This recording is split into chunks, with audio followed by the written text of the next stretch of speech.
Is there one thing 2 years later that you look back on that still sticks with you? On that particular day, I remember the love and kindness and goodness of so many people. A clip there from our exclusive interview with Marianne Elliott last week here on WHAS 11 News. Tomorrow, April 10th, brings Elliott to the 2-year mark since her husband Tommy was among the 5 employees killed in the mass shooting at Old National Bank. Now, 2 years later, her energy is landing with StoryFest at the Ali Center, which is tomorrow night and open to the public. And we are pleased to have Marianne Elliott with us live tonight on WHAS. And you told me in your interview, Marianne, that you were reclaiming April 10th. I am. Now with hope. When did you come to that conclusion? I probably came to that conclusion about a year ago, maybe around the first anniversary. And it's our opportunity as a community to come together and to celebrate what we have in the nonprofits in the community. Marianne, talk a little bit, if you will. During Doug's interview, you had mentioned that, you know, when people reach out in a time of grief, that's one thing. But I know when people are grieving, there's a certain amount of PTSD, if you will. If you know, driving by the building, a time of day when a phone call came, that kind of thing. Can you bring that to us and to the viewers out there and, you know, other folks that have gone through that, and how it's a long time for someone to get through that? Well, it's a process, and everybody is on their own journey, their own process to work through that. And so different personalities need and want different things. And that's part of my message with grief, is to honor each person's journey and each person's experience with it without judgment. And I guess that's one of the reasons why I have really appreciated the opportunity to work on StoryFest, because it's been a way for me to heal and hope along with the community. You connected immediately. We had a viewer right after your interview it aired, forwarded it to you, a woman who had just lost her husband. She really needed help to talk to her. And your message is that people sometimes are judged unfairly with how they are grieving. Yes, I believe that to be true. In what kind of ways?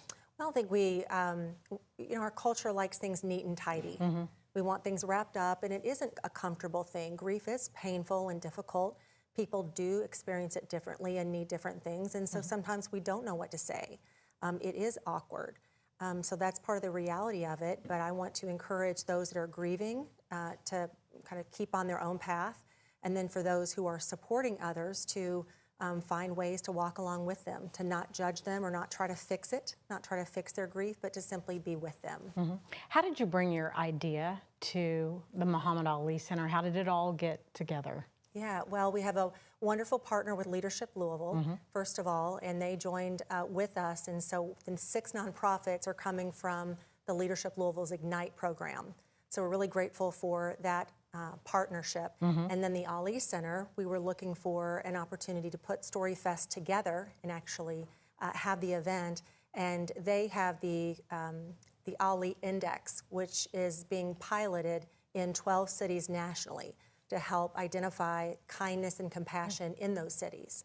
So we are one of those cities in Louisville that we are part of this Ali Index, and so this event is part of that strategy. Kind of on the ground. What do we do to make a kinder city? You're sort of channeling Tommy's great community effort. Here, he was well involved in the community. This is being supported by the Tommy Elliott Foundation and Old National Bank. You felt that nonprofits just sometimes weren't telling their story correctly. They're getting 5 minutes to really nail it home to the audience, which is right now numbering close to 300 people. Yes, well, I've learned a lot about storytelling that I didn't know, and I would say all of us. I mean, storytelling is a real craft and a real art, and sometimes we think it's about telling, you know, this and that happened. And I've learned a lot, and I'm still learning. We have really focused on our why. So why does the work matter? So the stories that you'll hear tomorrow are more personal narratives of why it matters to be a part of Louisville Orchestra or the Pete Foundation or Wilderness Louisville. So that's the kind of, you know, organizational storytelling and individual storytelling have an overlap. But we're focused more on that, starting out on the individual level first. It's quite the message for the community. Again, on the date tomorrow, 2 years. Thank you so much for coming in. Good to see you again. Thank you. Thank you for having me. We appreciate it. Sounds like a great event. Thank you so much. And a reminder that StoryFest takes place tomorrow at the Muhammad Ali Center downtown. It runs from 5:30 until 7. Tickets cost just $10 per person. You're going to hear 6 nonprofits tell their stories in 5-minute segments. The ACE Project, Wilderness Louisville, Louisville Orchestra among them.